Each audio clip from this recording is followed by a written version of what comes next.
हरे कृष्णा। धृतराष्ट्र के मामका पद का प्रयोग किन के लिए किया और पांडवा का किन के लिए, और युद्ध और उनके साथ समवेता और युद्ध विशेषण लगाकर जो किम अकुरुत कहा, वह उसका क्या मतलब था। मामका पद का प्रयोग धृतराष्ट्र निज पक्ष के समस्त योद्धाओं सहित अपने दुर्योधन आदि 101 पुत्रों के लिए किया। निज पक्ष यानी कि अपने खुद के पक्ष के पुत्रों के लिए किया उन्होंने मामका। और पांडवा पद का युधिष्ठिर पक्ष के योद्धाओं के लिए किया, युधिष्ठिर पांचों भाइयों के लिए किया।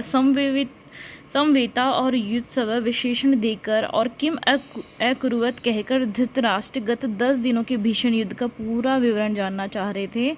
युद्ध के लिए एकत्रित इन सभी लोगों ने युद्ध का प्रारंभ कैसे किया, कौन किससे भिड़ा और किसके द्वारा किस प्रकार और कब मारे गए आदि वो जानना चाहता था। भीष्म पितामह के गिरने तक भीषण युद्ध का समाचार धृतराष्ट्र सुन चुके थे, इसलिए उन्होंने उनके प्रश्न का ये तात्पर्य हो ही नहीं सकता, ये मतलब हो ही नहीं सकता कि उन्हें युद्ध की कुछ खबर ही नहीं थी। वे यह जानना चाह रहे थे कि क्या धर्म क्षेत्र के प्रभाव से मेरे पुत्रों की बुद्धि सुधर गई, क्या ये धर्म के प्रभाव से मेरे पुत्र सुधर गए।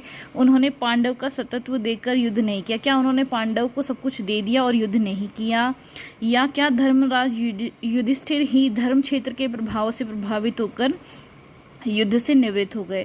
यानी कि वो जानना चाह रहे थे कि जो धर्मराज युधिष्ठिर हैं, उन्होंने अपना धर्म समझकर कि मेरे भाइयों को मारना भी मेरे लिए पाप ही है, जो कि दुर्योधन उसका भाई था, तो क्या उन्होंने धर्म की रक्षा करते हुए अपने भाइयों से युद्ध नहीं किया और युद्ध से खुद ही निवृत्त हो गए। वो ये सब जानना चाह रहे थे। और अब तक दोनों सेनाएं खड़ी ही हैं, युद्ध हुआ ही नहीं, और हुआ है तो उसका क्या परिणाम हुआ है, वो ये सब जानना चाह रहे थे।